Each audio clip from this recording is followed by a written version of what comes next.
Olá, bom dia. Bom dia. Segunda-feira, 5 de março. Acompanhe as notícias desta edição do Jornal Visual. Minas Gerais fechou o ano com o segundo maior índice de transplantes realizados em todo o país.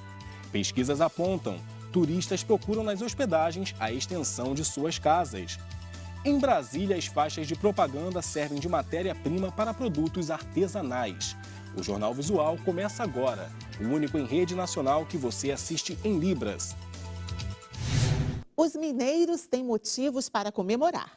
O estado fechou o ano com o segundo maior índice de transplantes realizados em todo o país, atrás apenas de São Paulo. O MG Transplantes em Governador Valadares, na região do Rio Doce, ficou acima da média estadual. O ano de 2009 foi um dos piores para a família de seu João. Um simples mal-estar e o diagnóstico, hepatite C. A doença logo tomou conta do fígado e transformou pequenos nódulos em um câncer. A solução, um transplante.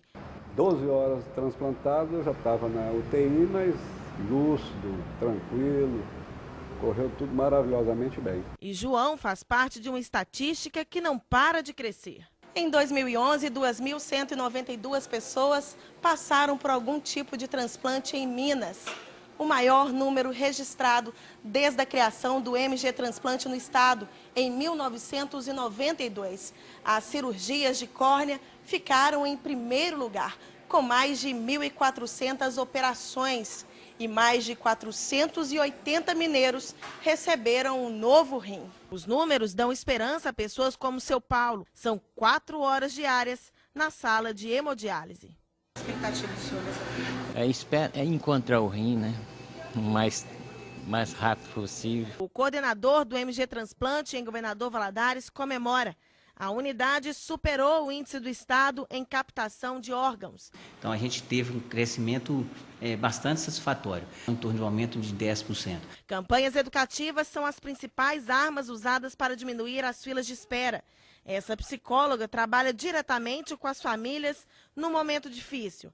Na hora da perda, orienta os parentes pela escolha da doação. Cada abordagem é uma abordagem única, porque cada ser humano é único.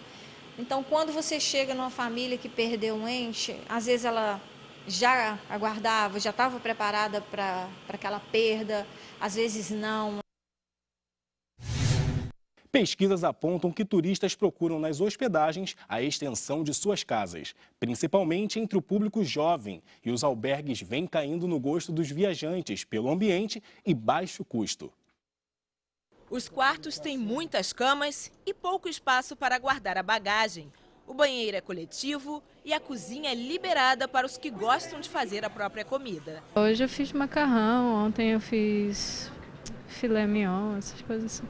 Cabines telefônicas e internet são indispensáveis. O albergue ainda é a opção mais barata para os turistas. Pode estar em Copacabana gastando R$70 para ter os mesmos serviços, isso no que se refere a café da manhã, banho, estadia, do que gastar R$190, R$200, isso na rede hoteleira, nos hotéis mais simples. Então, com essa diferença, ele já transforma isso em prazer, em lazer, em passeios, em troca de experiência, e reverte isso para o próprio benefício. Como está viajando sozinha, Paula decidiu ficar num albergue. Se eu viajo sozinha, seguro. Os albergues surgiram depois de uma ideia de um professor alemão que decidiu dar aula em campo. Para as viagens ficarem mais baratas, ele e os alunos escolhiam sempre os fins de semana ou as férias escolares para conseguirem dormir nos colégios espalhados pelas cidades que ficavam vazios nesse período. Um ano depois da ideia, vários albergues foram construídos e de lá para cá se espalharam por todo mundo. Só que no Brasil tem 94 deles. Segundo pesquisa do IBGE, os albergues representam 1,9% dos estabelecimentos em todo o país. A maioria fica nos municípios fora da capital. 60% dos hóspedes são mulheres entre 21 e 28 anos, estudantes e recém-formadas. O tempo médio de permanência é de 3 dias. Entre os estrangeiros, os ingleses são os que mais procuram os albergues. Com o crescimento da rede hoteleira no país, o turismo receptivo, que ainda é considerado baixo, deve melhorar. Um setor fortemente empregador, tá certo? Que é absolutamente sustentável, tá certo? Ele pode trazer grandes fontes de renda para o país. A pesquisa do IBGE foi realizada com estabelecimentos registrados e legalizados. Fabricantes de pilhas e baterias fecharam um acordo com o governo paulista para recolher os materiais usados pelos consumidores. O objetivo? Dar um destino correto ao lixo tóxico.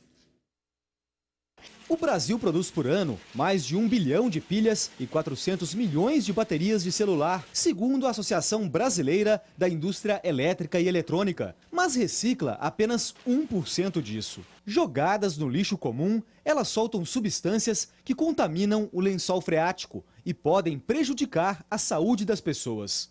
Um acordo assinado entre o governo de São Paulo e fabricantes prevê a coleta de materiais tóxicos descartados pelo consumidor. A ação está prevista na Política Nacional de Resíduos Sólidos. Nós vamos estudar, inclusive, a hipótese de alguns estímulos de natureza fiscal, para você poder estimular esse trabalho da logística reversa. As empresas vão recolher os resíduos que deverão ser deixados pelos consumidores em pontos específicos espalhados pelas cidades. No caso de pilhas e baterias pequenas, por exemplo, a coleta será feita por grandes comércios varejistas, como os supermercados. Com o acordo, a expectativa da indústria química em Suzano é de aumentar a produção. A fábrica tem capacidade para processar 5 vezes mais pilhas e baterias usadas do que recicla hoje. Nós temos uma capacidade para 360 toneladas mês.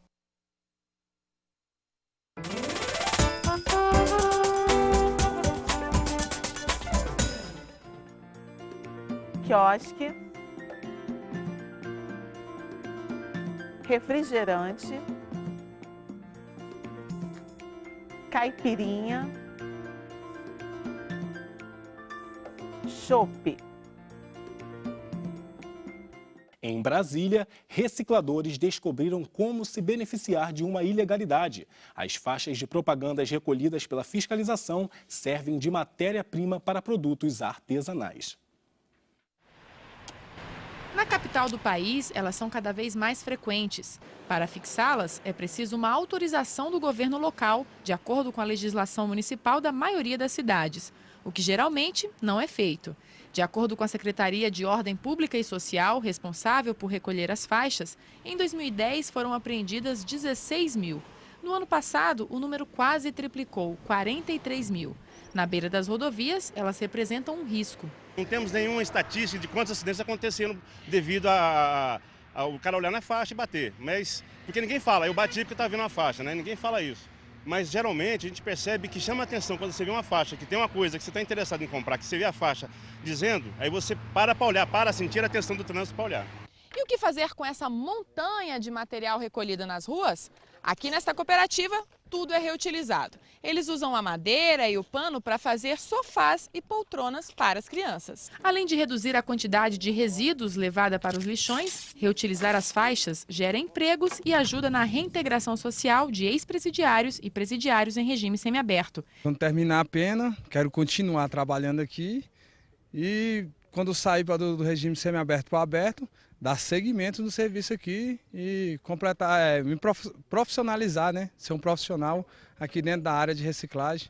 Tem um grupo que seleciona, um grupo que arranca as faixas, outro grupo que corta na serra. É muito gratificante a gente estar fazendo esse trabalho, porque esse pessoal hoje tem dado valor. Divino fabrica os sofás e poltronas. Ex-morador de rua, ele mostra habilidade ao montar os móveis em poucos minutos. Quando sai pela cidade com um carrinho cheio de mercadoria, vende até 60 sofazinhos por dia. Estou acabando de ampliar minha ateliê, estou acabando de fazer as formas todinhas que eu quero conseguir empregar na faixa de 6 pessoas de início para dar mais produção. Fez a diferença esse trabalho na minha vida. O Jornal Visual termina aqui. Obrigada pela companhia. Assista agora ao Repórter Brasil. Bom dia. Bom dia e até amanhã.